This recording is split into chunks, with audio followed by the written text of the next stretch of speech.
네, 경매스쿨 현미경의 여미입니다. 지호입니다. 시우님, 오늘은 어떤 물건이죠? 이게 좋은 물건이면 내가 미리 설명을 하겠는데 설명을 하면서도 참 씁쓸해. 안타깝다라고 하면 조금 느낌상 좀 다운되는 느낌인데 안타깝다라기보다는 그냥 씁쓸해. 씁쓸해. 일단 한번 보자고. 네, 어떤 물건인지 제가 한번 브리핑을 해드리겠습니다. 자, 2021 타경 51068 물건이고요. 소재지는 전라남도 해남군 화산면 안호리 6구의 1필지, 그러니까 두 개의 필지라는 얘기죠. 용도는 전이고요. 지분 토지입니다. 지분 토지. 지분 토지 면적이 418.76제곱미터. 평으로 따지면 126평 정도 되니까 아주 작은 땅도 아니고 또 큰 땅도 아닌 적당한 땅 같네요. 감정가는 489만 원 정도고요. 최저가는 180만 원 정도로 떨어졌습니다. 2021년 11월에 시작됐고요. 계속 유찰이 되다가 한 번 낙찰이 됐습니다. 2명이 입찰해서 낙찰이 됐었는데 미납을 했습니다. 금액을 미납해서 다시 나온 거를 한 분이 230만 원 정도의 낙찰을 받고 납부까지 했어요. 물건을 조금 더 볼게요. 이렇게 두 필지가 있고요. 안호리 6구, 640 두 필지가 있고 보전관리 지역이고요. 이렇게 지분으로 되어 있는 토지를 낙찰을 받은 겁니다. 측백나무하고 미상인 나무는 매각 제외가 되어 있고요. 일단 입지를 한번 볼까요? 이렇게 해남이면 바닷가잖아요. 그렇지. 바닷가에 바로 붙어 있는 토지입니다. 이게 도시 사람들은 희한하게 또 이런 땅을 좋아해요. 물가 있는 땅. 그게 물이 바다가 됐든 강이 됐든 아니면 저수지가 됐든 조그만 냇가가 됐든 이 물 앞에 있는 땅을 엄청 좋아하시더라고요. 기본적으로 이렇게 풍광이 뛰어나다, 조금 자연에 묻혀있다 이런 것에 로망이 좀 있는 것 같다는 생각이 들더라고. 맞아요. 조금 더 지도를 확대해 보겠습니다. 바로 이 바다 앞에 있는 이 농지입니다. 그런데 하나 하자가 있죠. 바로 이거예요. 묘지. 예, 묘지가 있습니다. 사진 한번 보실까요? 사진을 보시면 이렇게 아까 제 매각에서 제외됐던 측백나무가 있고 그리고 이제 분묘가 이렇게 있는 거죠. 뭐 할 거야? 내가 말하는 것은 낙찰자가 저 땅을 낙찰 받아서 뭐 하려고 하는 것처럼 보이냐는 거지. 이게 지분인데다가 분묘가 있는 그런 땅을 보고 당연히 저 분묘 주인, 그러니까 공유자 중에 한 분이 이 낙찰받은 내 지분을 사줄 거라고 생각했겠죠. 왜냐하면 금액도 얼마 안 되니까. 감정가 400만 원 정도에 230만 원 정도 낙찰을 받았으니까 그 정도의 낙찰을 받아서 감정가 정도면 팔아도 100만 원은 생기는구나 이렇게 생각하고 입찰을 하셨겠죠. 물건을 보면 되게 간단한 물건이야. 근데 이 사람이 지금 어디 살아? 제가 듣기로는 대구에 산다고 들었어요. 그럼 거기서 여기까지 오는 교통비는? 한 번 왕복하면 한 40만 원, 50만 원 정도 깨지지 않을까요? 그러면 5번 왔다 가면 이 땅값이야. 그렇죠. 그럼 왜 이런 짓을 하냐고. 그러게요. 왜 그럴까요? 이게 이 경매도 약간의 유행을 좀 따라가는 것 같아. 근데 이렇게 조금 소액이다. 쉽게 접근이 가능하다. 이런 것을 되게 쉽게 봐. 공유자가 있어요. 공유자한테 팔면 되지. 묘지가 있어요. 묘지 주인한테 팔면 되지. 그렇죠. 근데 반대로 안 사주면 네가 항상 말하는 것처럼 그냥 집안의 가보가 돼. 그렇죠. 이 땅은 내가 볼 때는 이미 집안의 가보가 됐어. 어떻게 할 거야 이거? 어떻게 해? 이거 아무것도 내가 볼 때는 쓸모가 없어. 그렇죠. 뭐 바닷가 풍경이 보인다. 그리고 바닷가에 풍경이 보이니까 내가 농사를 짓는다? 바람이 얼마나 센 건가 지도에 안 나타나니까 잘 모르나 봐. 태풍 불면 어떻게 해? 그래서 저 농지에 있는 풀들이 크게 자라지를 않는 거야. 그러네요. 그런 걸 몰라. 지도만 보니까. 지도에 뭐 냄새가 나와 있어. 아니면 지도에 공유자가 나와 있어. 지도에 묘지 주인이 나와 있어. 아무것도 모르는 상황에서 모든 상황을 자기에게 유리하게끔만 보는 거야.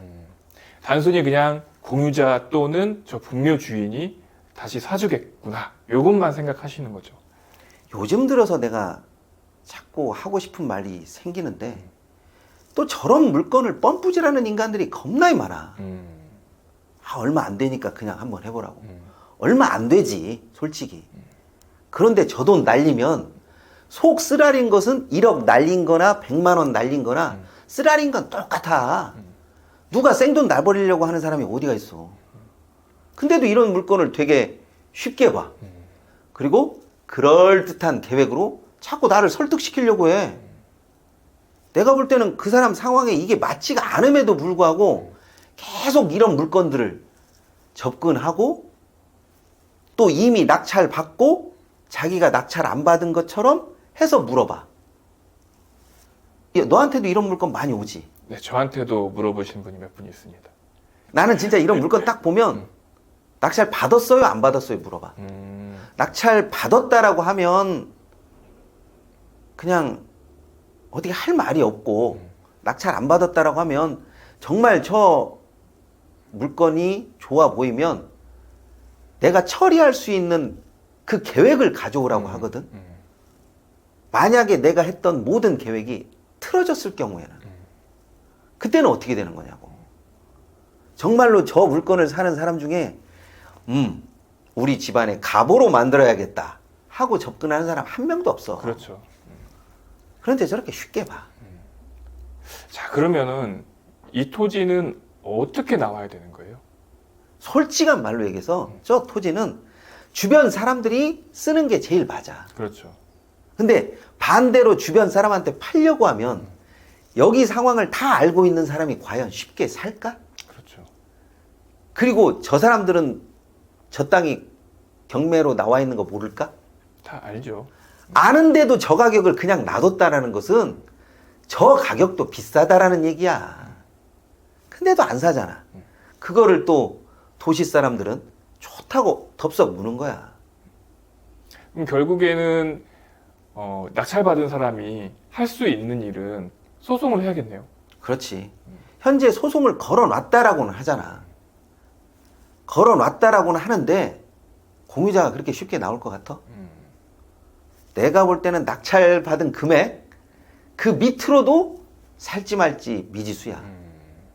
그러니까 소송을 걸어서 공유자나 묘지 주인이 나와서 이 땅을 다시 되사든가 아니면 거기서 협의가 되면 다행인데 만약에 공유자나 묘지 주인이 나타나지 않고 그냥 현물 분할이 돼버린다면 그때는 어떻게 할 거예요? 현물 분할이 돼도 문제다니까? 그러니까요. 만약에 공유자나 분묘주인 나와서 지분만큼 그냥 땅 떼어가져라. 그러면 어떻게 할 거냐고 이제. 그렇게 생각을 하면 우리는 낭패라고 생각하는데 낙찰자는 이렇게 또 생각해. 아, 땅을 떼어 가졌으니까 이제 온전한 물건이 됐다. 내가 충분히 주변 사람들한테 팔 수 있을 것이다. 주변 사람들이 누군가 한번 봐봐. 한번 자료를 보겠습니다. 자, 이 땅의 등기부등본인데요. 이렇게 6분이 공유를 하고 있습니다. 아마 상속이 됐겠죠. 상속이 돼서 이렇게 법정 지분 비율대로 상속이 된 상태이고요. 여기 윤모 씨께서 지금 압류가 걸려서 강제경매가 나왔는데요. 바로 이분입니다. 서울 사시는 분이고 주소도 다 제각각 지금 있는 상태고요. 전국구네. 네. 두 필지 중에서 전체 면적 중에 418제곱미터만큼 낙찰자의 지분인 거죠. 그러면 생각을 해보셔야 됩니다.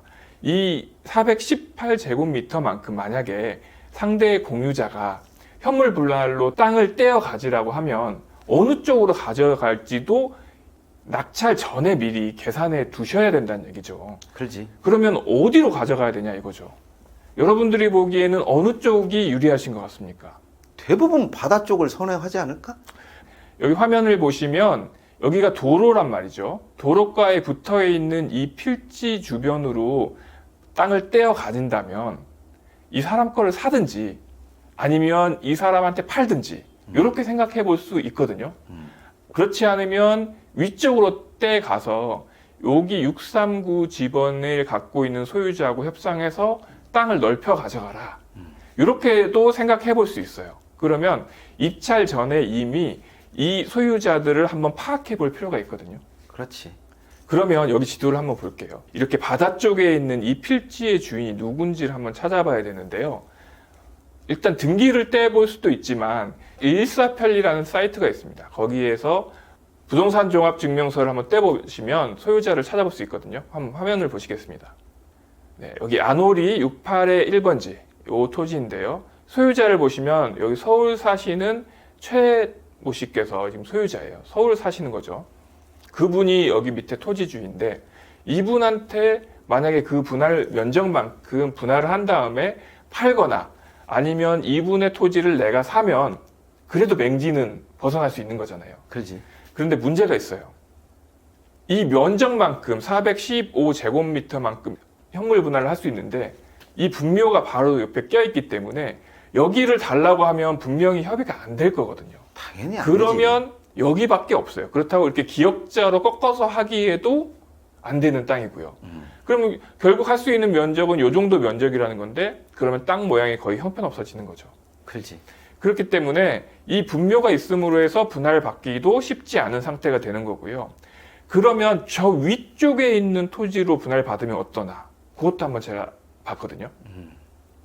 이 위쪽입니다. 방금 본 데는 이 아래쪽이고요. 위쪽으로 분할을 받아서 여기에 있는 소유자에게 판다. 만약에 그런 전략을 세웠다면 당연히 여기에 있는 소유자도 한번 떼봐야겠죠. 소유자를 확인을 해보니까 어때요? 어서 많이 보던 상황이죠. 바로 이 낙찰받은 땅의 공유자라는 거죠. 주인이 똑같다는 얘기예요.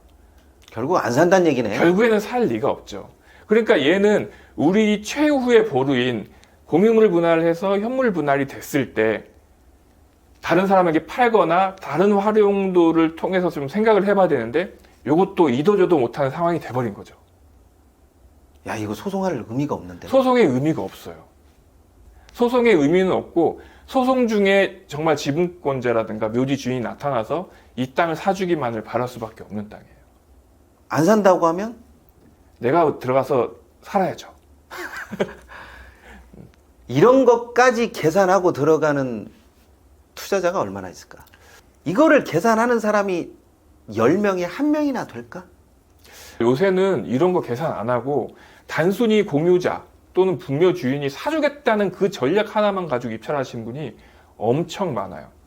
그리고 해결이 안 돼서 저희 현미경을 통해서 강의를 오신다거나 아니면 메일이나 쪽지로 문의하신 분들이 요즘 들어 부쩍 많아졌어요. 근데 이미 벌어진 일을 우리가 어떻게 되돌릴 수는 없는 거잖아. 그렇죠. 안 되는 건 안 된단 말이야. 이거는 솔직히 주변 사람이 어떻게 해결해 주지 않는 이상은 이 토지 자체만으로서 그 사람에게 맞지 않는 거야. 그렇죠. 그러니까 이 토지가 나한테 맞는지 안 맞는지 이걸 따져봐야 되는데 누가 저런 걸 해결했다더라 이렇게 얘기를 하면 그냥 뭐 나도 쉽게 해결할 수 있을 거라고 넘겨짚는 거야. 절대 지분이나 분묘를 쉽게 보시면 안 됩니다. 우리가 아무리 쉬운 일이 아니라고 이야기를 해도 일단 돈을 꼬라박고 그 다음에 돈을 날려봐야 아 이게 잘못된 거구나. 그때는 깨달으실 수 있을 겁니다. 그리고 항상 그런 얘기를 해요. 그래도 경험은 했다. 왜 비싼 돈 주고 저런 경험을 하죠? 차라리 비싼 돈 주고 공부를 하세요. 공부를 하셔서 저런 물건에 입찰 안 하는 게 돈을 버는 겁니다. 사람은요 보기보다 기억력이 좋아서 그 돈이 크든 적든 간에 재산상의 상실은 잘 잊혀지지가 않아요. 그것은 제가 확실하게 말씀드릴 수 있는 것 같습니다. 자, 오늘은 지분 토지에 대해서 살펴봤는데요. 절대 한 가지 전략만 가지고 입찰하지 마시고 꼼꼼히 출구 전략을 세우시고 2가지, 3가지 계획이 나왔을 때 그리고 입찰하셔도 늦지 않습니다. 좋은 물건 찾아가지고 수익 낼 수 있도록 하시기 바랍니다. 오늘은 여기까지 하도록 하겠습니다. 감사합니다.